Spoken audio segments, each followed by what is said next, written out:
On this week's show, the Georgia Southern men and women get Sunbelt play underway. We'll take you out for highlights of Georgia Southern and Georgia State. All that and more as we welcome you inside the Eagles Nest. That blue, white, Eagles came to fight. It's that blue, white, Eagles came to fight. It's that blue, white, Eagles came to fight. Georgia Southern putting on the best show of your life. Hey, welcome inside the Eagles Nest. I'm your host, Josh Aubrey, being joined by Mike Anthony, sports editor and Georgia Southern beat writer for the Statesboro Herald. And Mike, not a lot of football talk this week. I do think that we will next week have interviews with both Tyson Summers and Brian Cook for the first time. We finally found out that they're going to be available next Monday, so we'll have that next week. But for now, let's get right into basketball. The Georgia Southern men and women hosting Georgia State most recently, and the women back and forth, went down to the wire, weren't able to hold on, and the guys caught fire there, especially in the second half with a barrage of three-pointers and simply blew Georgia State out of the water, something I don't think anybody really saw coming.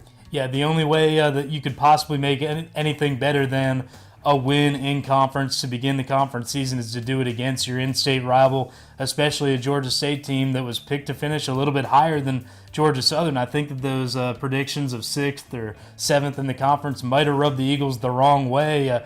They took control early. Georgia State had a couple runs early on, but Georgia Southern was able to get out in front, kind of control the pace in the first half, and then, as you said, just came out hair on fire. 7 consecutive three-pointers. That's all they were shooting in the second half. Their first 7 attempts from the field were from three-point land. All of them were good, and if you're looking for a good way to blow somebody out, that's exactly how you do it. Yeah, well, Georgia Southern, it seems like this year they haven't been dependent on the three as much, but I think in games where they are hitting from three, you're going to see some lopsided scores possibly, because it doesn't seem like they are live and die by the three as they have been in the past. And it seemed like this is a perfect matchup to have that philosophy really set you up to maybe blow out an opponent, because Georgia State, they don't shoot the ball well from outside. They stick to a zone. They really try to collapse on you and not allow you to get easy points in the paint, so you know there's going to be shots waiting for you on the outside. I think during the non-conference portion of the season, Georgia Southern really stressed getting better looks in the paint, using up more shot clock, making better passes.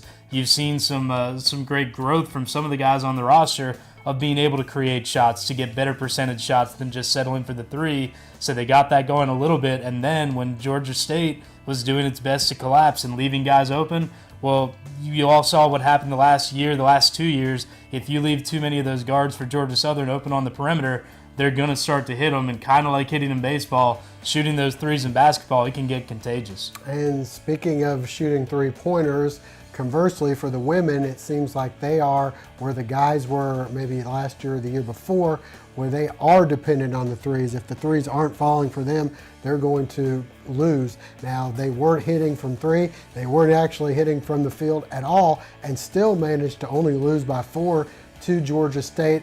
I guess that could be a good thing to see that they've made some progress, but they've got to pick it up from a field goal percentage shooting-wise.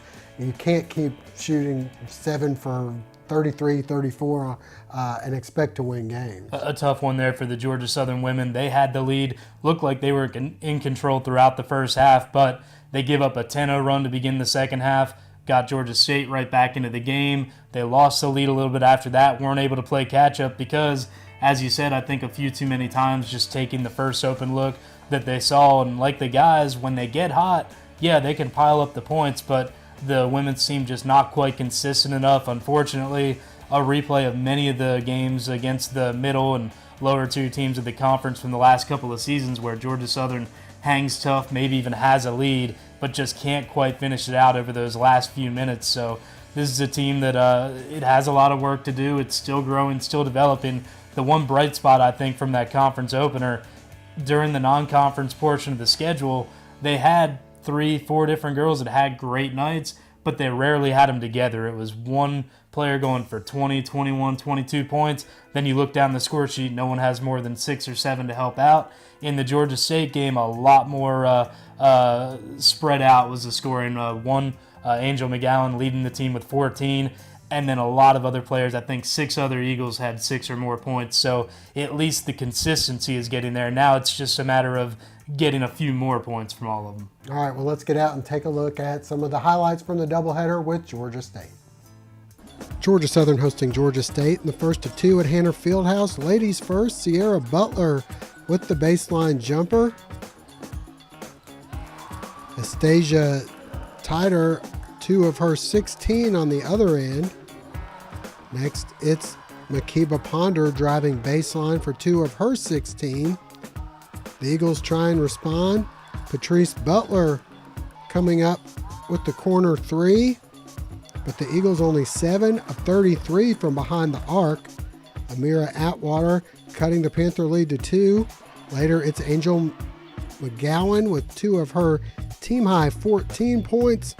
But the Lady Panthers just too much. Ponder coming up with 2 more, and they'd win this one by a final count of 58-54. To the guys' game we go. 7-5 Georgia State and 7-6 Georgia Southern. First half, and Tukey Brown on the fast break.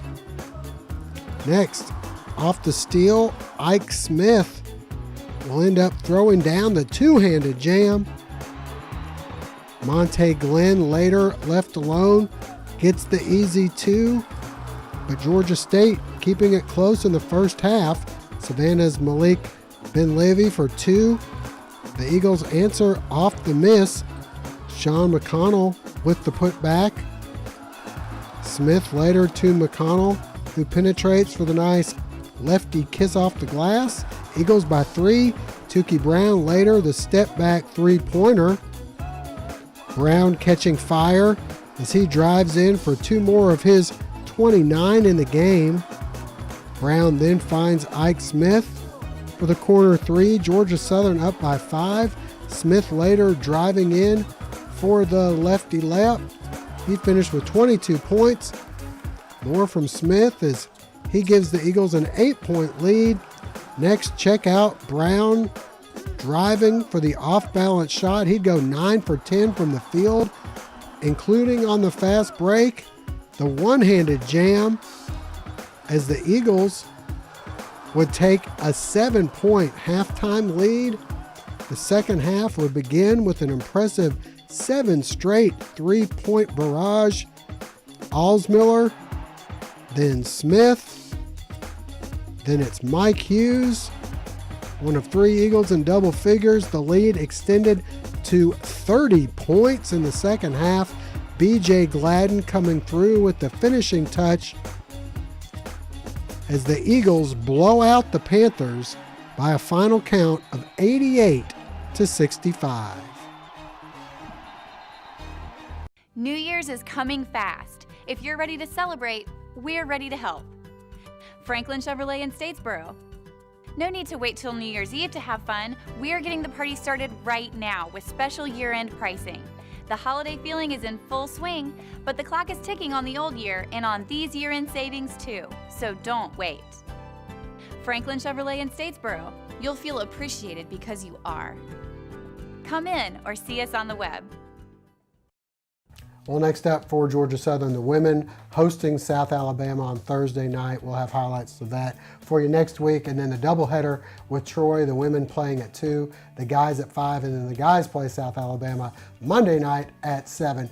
Getting back to the guys real quick before we go, Mike, it seems like we all expected maybe Mike Hughes to take that next step. And while he's maybe not been able to take that next step, he's been fairly consistent around 12 points a game. But you've had Ike Smith come out of nowhere really to kind of be the MVP, if not him, Tukey Brown. But I don't think anyone really expected Ike Smith to have these 20-point nights and hit the, where he was hitting some threes, driving the paint, and playing really well on both ends of the floor. Yeah, I guess it's a good problem to have if you're Mark Byington. You've got Mike Hughes, who playing well, but maybe not quite the scoring you'd expect. Still a very good defensive player, though.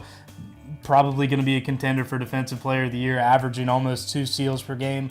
As for Ike, he's currently the conference's leading scorer, just shy of 20 points per game. And then Tukey Brown, a couple of games to begin the season, didn't look like he was quite in step, quite in groove with everybody else. Well, he showed out against Georgia State, the leading scorer, leading both teams in scoring, 29 points, an almost perfect night from the floor. So I think that when you've got two guys playing at that high a level, you've got Mike Hughes with a little bit of a buffer to get things moving along. And who knows, maybe it's part of the plan. You haven't seen all three of those guys on the floor at the same time a lot so far. Might be a plan to get him some rest during the season, have all three of them ready to go. And one thing I know for sure about Mike, he's ready to take that shot at the end. You saw this in a lot of games last year where he struggled through the first month, had an injury that he was battling. Once he got healthy, it wasn't that he was depended on for 20, 25 points a night. Sometimes he got to halftime with 3 or 4 points, but when the Eagles need him, he's a guy that no matter what kind of night he's having, he's ready to hit that shot, whether it's a big drive, a big three-point shot, or even making a big defensive stop. And I think the other thing that we've seen this year is a little bit more of a presence in the paint with Sean McConnell and Monte Glenn, both able to contribute, maybe not 20 points a game, but I think what you're looking for those guys is between the two of them, to get a few offensive rebounds, a few putbacks, and maybe a double-digit point or rebound from game to game. Right, they'll keep you honest, if nothing else, allow room for the guards to be able to drive, allow room for them to get their shots off if the Eagles want to look for a longer range shot. And you talk about the forwards, you got to think about the other end too. Coy Simmons having a great year defending. You talk to Mark Byington, that's one of the first names he'll bring up. Is it's nice when you have 7 for 7 from behind the arc to blow out a rival opponent, but when you look at the grand scheme of things, the Eagles want to win with defense, and Simmons has really upped his game, both defending, getting some blocks, and pulling down a lot of rebounds. All right, well, that'll wrap things up for now. For Mike Anthony, I'm Josh Aubrey. Thanks for joining us, and hope to see you again.